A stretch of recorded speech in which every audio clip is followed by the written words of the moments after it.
수라든가 우와 드린 쇼린다니. Hello ladies and gentlemen, D Plus played T1 and to my surprise I thought this was going to be an easy 3-0 for T1. Somehow we made it to game number 5. And in game number 5 we had a very interesting draft scenario where we saw a Tryndamere mid, a ShowMaker classic. We got to see aiming on, of course, his Smolder and the Ivan Gwen, a very hard scaling composition from, of course, D+, while T1 stuck to some of their ordinary and classic picks. Interesting the dynamic of the Trundle first pick and how DK set out to make Trundle as weak as possible by not picking any, bulky champions with dashes as well. And at the same time, DK picked a Poppy, and Blue side did everything they could to, of course, make the Poppy as weak as possible. And I think that both kind of succeeded in their mission here. The Blitzcrank was locked in because they felt they needed engage in a Smolder that they knew was coming. I thought that T1 was going to look to pick the Caitlyn, and the reason I think the Caitlyn would have made a little bit more sense is because if you pick it together with range support, the Poppy lane matchup is going to be super difficult. There is no AD pairing that you can pick to break the Kate, and then suddenly you have the draft with the Caitlyn Victor and a range support that is going to force the enemy to engage into you, because as you can see, DK has very little engage on their composition. Now, in this dynamic, Smolder being, of course, the longest range champion here together with the Victor on the poke, it kind of puts T1 in a position where they need to be the ones engaging, and Blitzcrank needs to land some miracle hooks, which creates a very interesting dynamic. In this particular game, Renekton should be doing well into the Gwen in the lane, Xayah and Blitzcrank should do well into the Poppy and the Smolder, but I think that they can fight back, and I do think that the Victor should be perfectly fine at the Tryndamere. The Tryndamere was picked, a ShowMaker classic. It's something that he has played in the past, of course, and he just picked it here because his team needed AD damage to pair together with the Gwen and, of course, the Ivan. So Tryndamere here is, of course, playing with the Halo Blades rune page. Victor is adjusting by going for bomb plating and shield bash, a very lane-centric rune page here. Ari would have maybe been tougher, but I do think that Phase Rush just scales a little bit better. So there you have it in terms of the setup of the overall game. Out of the main details that stood out in the early game, we had Lucid with the pivot. After marking all of his camps, he went for a blue smite. He understood the timing of Trundle after doing his bot side camps, and Oner tried to look for a potential punish, but here he has no pillar skilled, and Lucid gets to walk away. Ivan in the first clear is super strong, and he can, just outpace a lot of junglers and have a lot of free time. He's a little bit weak on the crab because he needs to walk it so late and he needs to potentially smite it. But the main challenge and why we see Ivan picked less is because a lot of the players that play Ivan really dislike the fact that his second clear is rather weak. In a lot of cases, people look at the first clear, but the beats you need to hit, something to pay attention to, is not only the first 7 camps, but the first 10 camps. The first 10 camps line you up for level 5, and this is where action happens around the dragon. I do think that in some cases it's overestimated the impact of this, and I do think that teams could pick Ivan a little bit more, because even though you can fall behind on Ivan, your items are so damn cheap, and I do think that the prevalence of redemption, regardless of what support you play, kind of highlights how strong Ivan has been due to the access to very powerful itemization. Siwoo decided to go for the Ignite in the matchup. I've seen Gwen players play without Ignite in this matchup, and it becomes very tricky. You need to have a threat in the all-in. If you're not strong enough to stand on the wave, then Renekton will just chip away and poke away at your health. You need to be able to be strong enough in the all-in to find lethal ranges. Otherwise, Renekton will just E, W, Q, E out, and just chip away at your HP pool. So Siwoo went for the Ignite adaptation. Here, Doran is trying to push out the wave, and Siwoo just dropped the Ignite, and this is the moment where Lucid just does his brilliant Q flash, gets the contact on, of course, Renekton, and suddenly this Gwen is accelerated, and so of course is the Ivan. So I mentioned before, the main goal of this game for D+ is to transition themselves to the point where, of course, aiming can become strong enough with his champion and just dominate the game, As a follow-up to this skill, you can see the Siwoo gets the good base, and then the Smolder and the Poppy matches with it. If you guys checked, of course, the KCG2 video, You guys understand the importance of basing together because you can open and disrupt the tempo of the enemy. And here Siwoo is going to look to pull the wave. And here you have, of course, Renekton pushing out. And this wave state forces Gumayusi and Keria to stick around longer when they have a lot of gold to spend, as you can see here on, of course, Gumayusi and Keria. If they let him freeze, then, of course, Renekton will be completely pushed out of the game. And at the same time, you have Gwen here with Ninja Tabi, which makes her very strong in the potential 1v3 dive that could come her way. In this sequence here, DK managed to manage their wave in a way where they crash in time for, of course, the grubs. Xayah's on mid-wave, freezing the wave, so they have full information here. Even in a world where Blitzcrank hooks here, they're very happy because Renekton, of course, is still under the tower, as we can see up here. Here, in this moment, DK are just pushing aggressively. Oner has no business pushing so far forward to look to just, you know, find a smite. Considering all the information, Renekton being late, Xayah not being in contact, this makes for a very, very easy turn for DK. I like the ShowMaker just goes straight here and ignores the mid-wave. And in this moment, this is just Oner making a blunder. And Keria has nothing to hook because, of course, the Ivan there stands in the way. ShowMaker goes in the front, and ShowMaker doesn't give a damn about his HP dropping low because he's Tryndamere. That's Tryndamere. I know we haven't seen Tryndamere a lot, but that's Tryndamere. Something to highlight about Tryndamere, we talked about it a little bit in the Inspired Jungle video. I do think lane Tryndamere makes a little bit more sense because you have access to a lot of gold and XP. I do think that your W as a spell, for those who don't know, physical damage reduction goes up to 80. The cooldown doesn't go down, but if you can bonk with Navori, it goes down rather quickly, of course. 80 physical damage reduction for 4 seconds can be very vicious when your champions are Xayah, Trundle, and of course Renekton.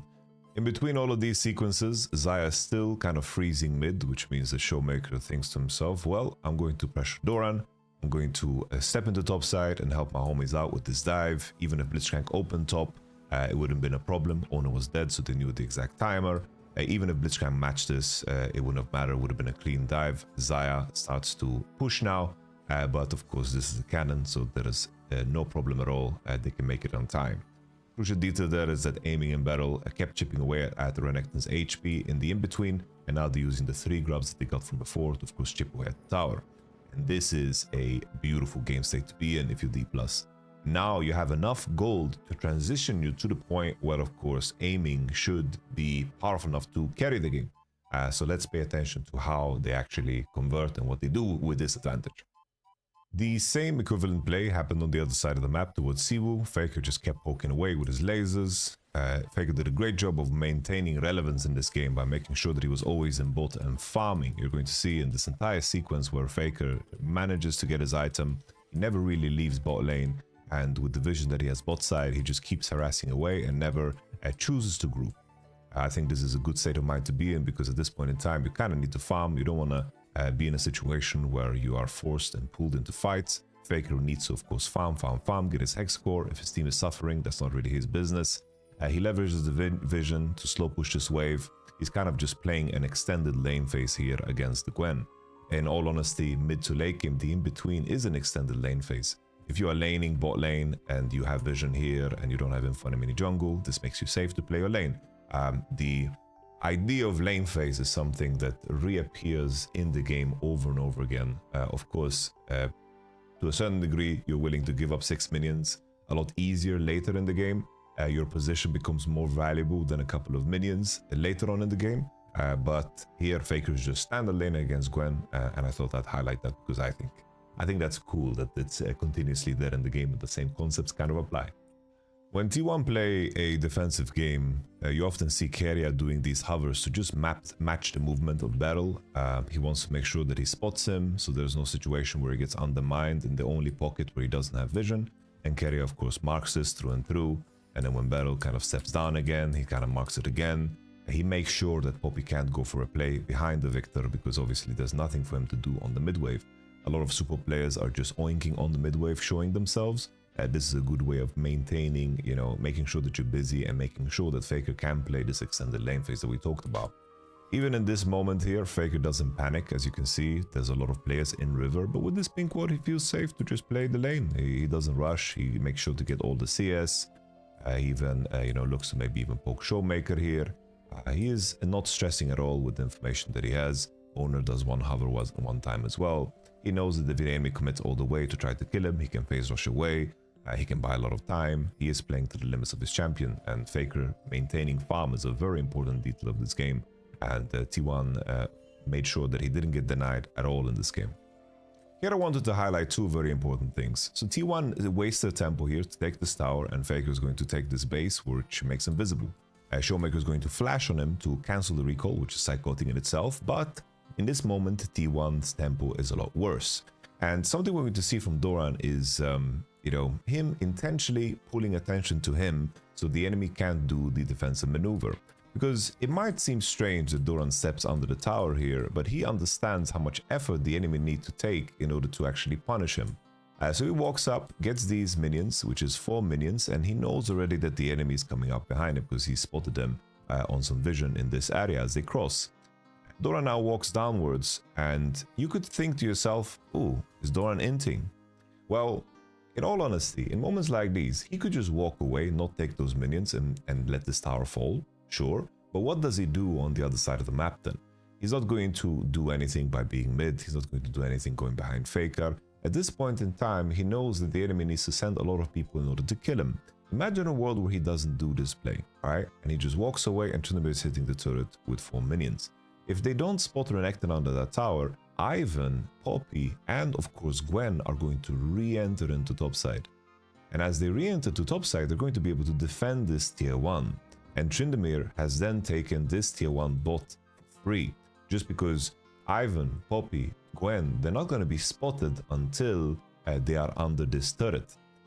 And now with Doran's decision to get these 4 minions, DK then have to choose, are they going to let the Renekton farm or will they actually trade for topside?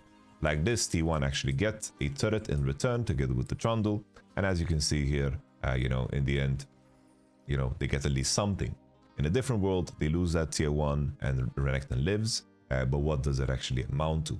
A big problem for T1, of course, is the pace of everything because of the 3 grubs, but I still wanted to highlight that, you know, putting yourself on the lane and accepting that someone will die and continuing with your play is something that you see in a lot of high-level League of Legends, where you just walk out on lanes and you understand they need 3 to kill me, and if they do, we're going to have information on this side, but will let us get in something. That is a thought process that pro players incorporate, not only boss. At this point, I wanted to highlight this hero Pinkwood that has just been here the entire game, that once again allows Victor to just walk on a neutral wave without the backup of his teammates. They make sure that once again this pocket, so Victor doesn't get undermined, gets spotted, and then Faker begins to walk away and pushes on the wave again, depending of course if he sees Beryl and Ivan. So here in this spot he has full information, plays aggressively again, and I wanted to highlight his CS because they've done a wonderful job making sure that Faker is actually in the game, which of course is very relevant for the comeback. In order to make a comeback, you need to have damage to kill people, and that matters super much. But just to get a check-in on where we're at the game, just aiming currently at 146 stacks, is a 2 items, 2 core. We have approaching 2 items for Ivan. His items are very cheap, so he's going to be very powerful. Gwen as well, you know, she is a solid 1.3k gold ahead of the Renekton, which is a massive win. So obviously here DK, they are not enjoying their lead just yet, because in this moment Victor is still close to 2 core. You have Xayah on 2 core, so they're not enjoying the lead just yet. Some leads help you get to the point where you win. Sometimes leads aren't relevant until you can spend or reach certain breakpoints that make you super strong. All leads are not built the same pretty much. Which leads us to this moment. So the only realistic way for aiming to lose is for him to get hooked. There's no other engage. Hooking through, of course, Ivan Daisy is also difficult. There's also bushes and all that jazz. The fact that aiming manages to put himself in this situation where he actually gets hooked is... So as I mentioned before, Smolder is very strong in this game because there's very little engage on blue side, and now with the rapid fire cannon should be able to keep a safe distance. We have Daisy to block potential hooks. He can push her, he can E out of range, he can poke. The only way for them to realistically lose is if aiming gets hooked. And I get it. You can call bullshit, because looking at this hitbox, it looks kind of ridiculous, but that's just Blitzcrank. Aiming knows, everybody knows at this point in time that Blitzcrank is what he is, an abomination, right? The worst part here for DK is the fact that aiming is getting to the point where he has 225 stacks. He uses flash, panics, dies, Beryl flashes, Lucid flashes, and of course the enemy team has Rift Herald. This is where Gwen was pushing bot, so she's very sad, looking to Rico to get those Nashor's Tutti Frutti, at least some components, and the Renekton is pushing top all the way, denying some CS, and them of course getting the tier 2. So Blitzcrank is going to drive this towards the Drake. They're going to try to of course kill this on time, but the key thing here for DK is the fact that they have TP on aiming, so they feel, this could be a fight that we can win. Let's have a little taste and see what we can accomplish here. We let the situation play. There's a Poppy ult on Gumayusi.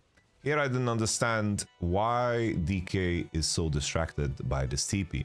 Keep in mind this Renekton is quite weak at this point in time, and I do think that Oner in the pit here is in danger, but he gets kind of ignored by everybody involved because they're looking at this Renekton TP. So Doran serving as a good distraction. Oner gets to clear the Drake in the pit, and all of T1 players just kind of get away. They're looking for a hook to get somebody over the wall. They're trying to create some counterplay in the position with the Blitzcrank hook, but T1 of course now gained some traction in the game. And the main thing here is that aiming lost a lot of time to farm and to stack, which means with 152, the odds of him getting to the right amount of stacks in preparation for Drake number 4 becomes of course a lot trickier. You're going to see a lot of the same mid-game planning for T1, where they make sure to put vision for Victor. Now he has 2 items. They make sure that he can farm at all costs at side. They never give any attention to Doran here because he's just a useless crocodile walking handbag. Blitzcrank is just making sure that there's no vision, like there's nobody undermining T1 Faker's position. They clear pink wards and they make sure that he has a nice vision line, and then Faker can play very, very aggressively far up into the lane. Blitzcrank is then basing to refresh his wards, but you can see that Faker sticks around in this area and harasses actively, which is super, super good. They make sure that Faker can play his lane at all times. As Faker is poking away, we're going to have the situation here where T1 is kind of trapping. ShowMaker is collapsing after pushing out bot, so they're 4 on the mid wave. And in this moment, Gumayusi flashes Beryl's combo. In most cases, burning Gumayusi's flash for the cost of, Beryl's life here should be fine in most cases. But DK kind of just over-posture way too long, and they could have walked away way earlier. And instead are in this situation where the fact that Lucid has no flash, Faker has an upgraded hex core which makes him slow, and then aiming getting hooked on top of that, it just doesn't get any worse worse than this, because suddenly, this lead we were talking about that needed to be created from blue side is created, and we have the situation with T1 just beautifully get the YamatoCannon and line themselves up for a very, very neat soul point. This was completely unnecessary from T1. They're trying to just punish Siwoo, but I think Faker's positioning is quite bad because he lines himself up with the turret wall, which makes him get knocked, when in reality I think that he can space this and play on movement a little bit more, because of course with Cosmic Drive he has somewhat high move speed, and I think he could space it a little bit better and not be in a position where he gets bonked into the tower. They could also just base for tempo and continue the rest of the game plan, and it would have been fine as well. Same kind of pattern emerges always. They make sure that Faker has vision on the side that he plays on. Here he's going to actively trade into ShowMaker. Faker, with of course the phase rush, is playing it beautifully, playing around his W and making sure that when ShowMaker E's to stick inside of the W and to play around it. ShowMaker here chooses to just not use ult because he wants to die faster, but maybe he could buy a crazy amount of time if he used it. Just 2 schools of thoughts. I don't think that he just made the mistake of not ulting. I think it's just a question of will I extend here or will I just die fast? DK posture forward. Here comes the pillar.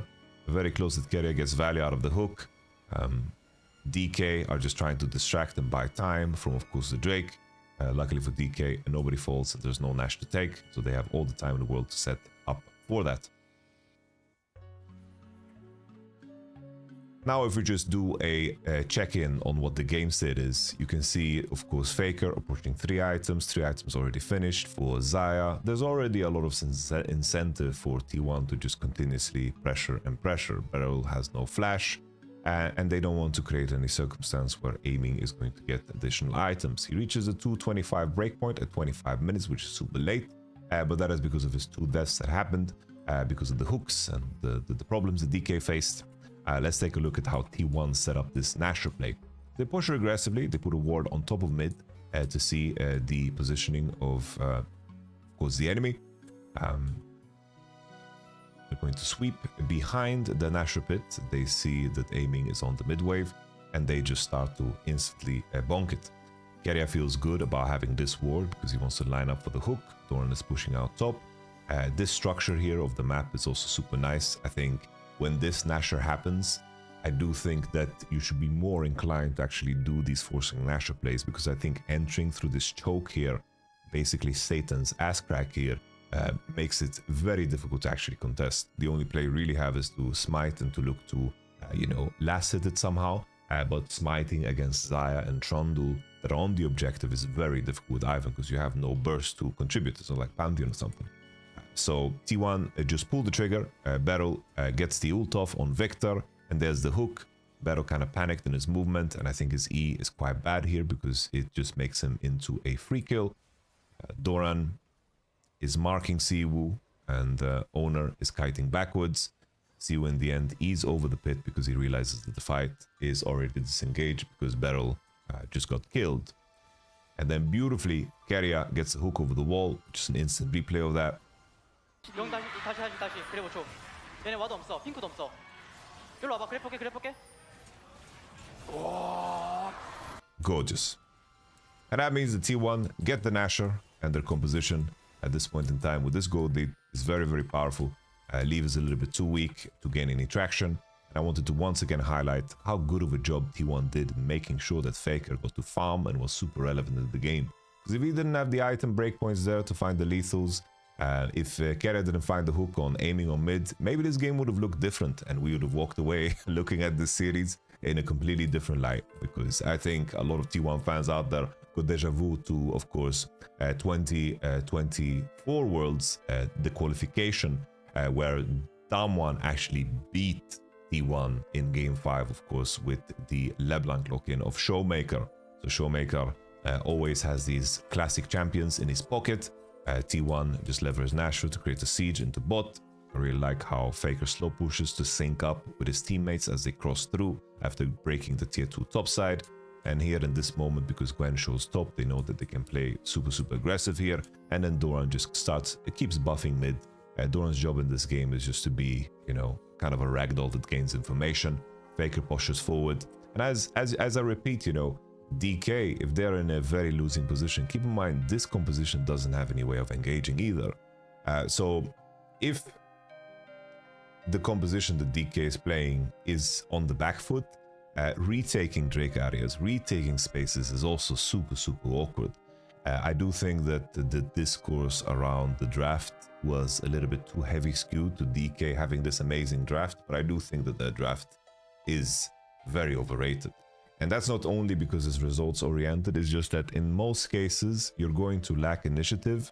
And if you lack initiative, if you don't have like good bodies to put in spaces to kind of take space, you're going to be face checking, and you're face checking into Blitz, Xayah, and Victor, and that can be very losing in Trundle too. And if that's the case, you're going to be in trouble. But they had a beautiful early game, beautiful game state, and they didn't manage to, you know, win from that point, which is completely on them. But I do think that there are dangers with the draft that they played. And then ShowMaker here, you know, aiming, tried to find the lethal on Faker, but Faker gets his Q off, which means that he's not in lethal range as aiming flashes here. You can see here Faker gets Q off exactly there. He gets the shield, which is a massive one because of all the AP that he has, and DK fall into the loser bracket. Super fun game, super fun game. Let me know what you guys think. If you guys like this type of content, please leave a comment. Let me know what you guys think. Leave a little like as well, or a dislike, whatever, and subscribe. It means a great deal to, of course, support the channel. And Support is nice. So cheers. All the best to you and bye-bye.